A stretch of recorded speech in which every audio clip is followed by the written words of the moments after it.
vaksin tidak melulu soal kesehatan. Ada uang, ada vaksin. Ada bisnis besar di balik sebaran vaksin di seluruh dunia, termasuk juga di Indonesia. Siapa pemain utama bisnis vaksin? Laris manis bisnis vaksin, saya ulas sebelengkap untuk Anda.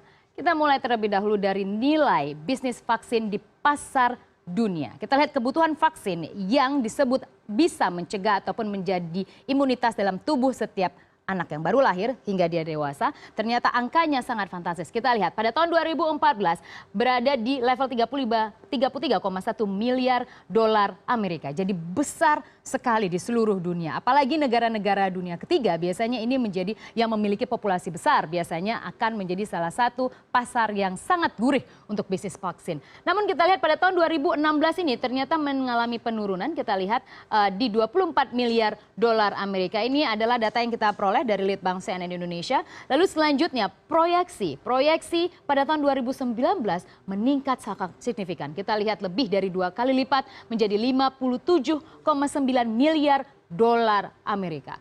Duit semua ini, vaksin semua yang dibutuhkan oleh masyarakat. Semakin kita butuh maka ada celah potensi uang di sana.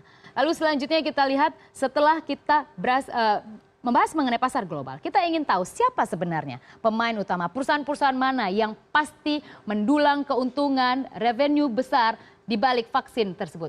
Kita lihat terlebih dahulu yang paling pertama, saya lihat dulu dari pie chart tersebut, GSK. GSK sendiri memang kita lihat, oke saya lihat dulu, ini adalah GlaxoSmithKline, ini merupakan perusahaan yang berasal dari Inggris. Kita lihat ini berasal dari Inggris dan perusahaan ini, tahukah Anda, data terakhir menunjukkan bahwa GSK menguasai 23% pasar vaksin di seluruh dunia. Dan ini berdasarkan data dari WHO yang terakhir. Mungkin Anda tidak begitu familiar dengan GlaxoSmithKline ataupun GSK atau GSK dalam bahasa Indonesia. Tapi tahukah Anda beberapa produk bisnis consumer healthcare GSK yang ada di Indonesia menjual produk-produk yang sangat dekat dengan keseharian kita sehari-hari.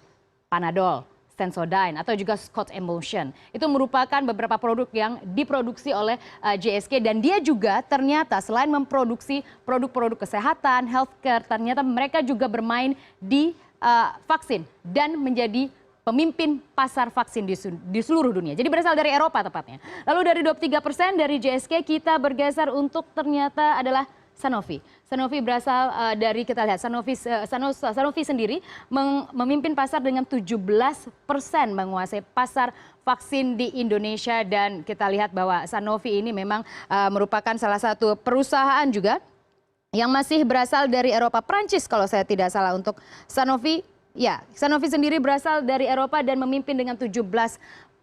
Dan kita lihat beberapa produknya memang kita lihat sangat dekat sesungguhnya dengan kehidupan kita sehari-hari seperti Vicin, kemudian Listerine, kemudian kita lihat bahwa ini merupakan produk-produk yang sangat sering biasa dikonsumsi. Lalu kita ke posisi ketiga adalah Pfizer, baru pasar ataupun pemain dari Amerika Serikat. Kita masuk dengan Pfizer. Pfizer sendiri berasal dari Amerika Serikat dan memang untuk Pfizer yang menguasai sekitar 13% produk-produknya. Pfizer tidak hanya ada di Amerika Serikat karena memang markas bisnis mereka ada di sana, namun mereka juga ada di Indonesia dan beberapa produk yang saya sebutkan mungkin juga Anda sangat kenal. Ada Benadryl misalnya, Combandrin, kemudian tetes mata Vicin, itu merupakan produk-produk yang diproduksi oleh Pfizer. Jadi bukan Sanofi tadi ya, jadi diproduksi oleh Pfizer. Ternyata Pfizer juga bermain di pasar vaksin dan menjadi salah satu juga pemimpin ataupun juga penguasa pasar vaksin global.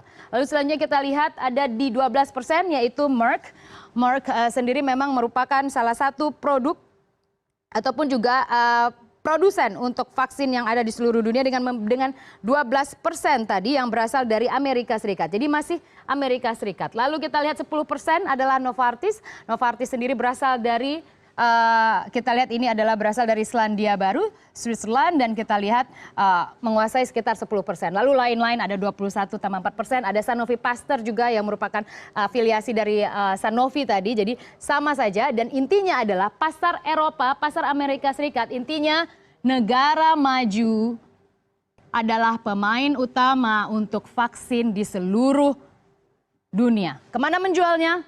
Ke negara-negara berkembang, termasuk Indonesia. Namun memang beberapa waktu mendatang proyeksi dari WHO untuk pasar-pasar seperti India dan Tiongkok akan mencoba bermain juga sebagai produsen dari vaksin di seluruh dunia, menjadi bagian dari Asia atau benua Asia yang akan bermain di sana. Lalu setelah siapa pemain besar di dunia kita ke dalam negeri, siapa sesungguhnya satu-satunya produsen vaksin di Indonesia? Merupakan badan usaha milik negara. Kita lihat adalah Bio Farma yang sahamnya memang dimiliki sepenuhnya oleh pemerintah. Bio Farma adalah satu-satunya produsen vaksin bagi manusia di Indonesia dan terbesar di Asia Tenggara yang selama ini telah mendedikasikan dirinya dalam rangka memproduksi vaksin dan juga antisera berkualitas internasional. Kita lihat bagaimana penjualan dari Bio Farma. Kita lihat pada tahun 2011 1,32 triliun rupiah. Kemudian mengalami sedikit kenaikan, tidak terlalu tinggi, menjadi 1,43 triliun rupiah. Naik signifikan pada tahun 2013 menjadi 1,84 triliun rupiah. Semakin menanjak tahun 2014 hingga tahun 2015 menjadi 2,34 triliun rupiah. Jadi angkanya adalah triliun rupiah untuk dalam negeri. Bahwa memang segi ekonomi tidak pernah bisa lepas dari setiap sisi kehidupan manusia, politik hingga kesehatan, pasti ujung-ujungnya duit, ujung-ujungnya uang. Begitu juga dengan vaksin. Ada potensi pendapatan di sana, ada potensi uang yang besar di samping kebutuhan manusia untuk hidup lebih baik.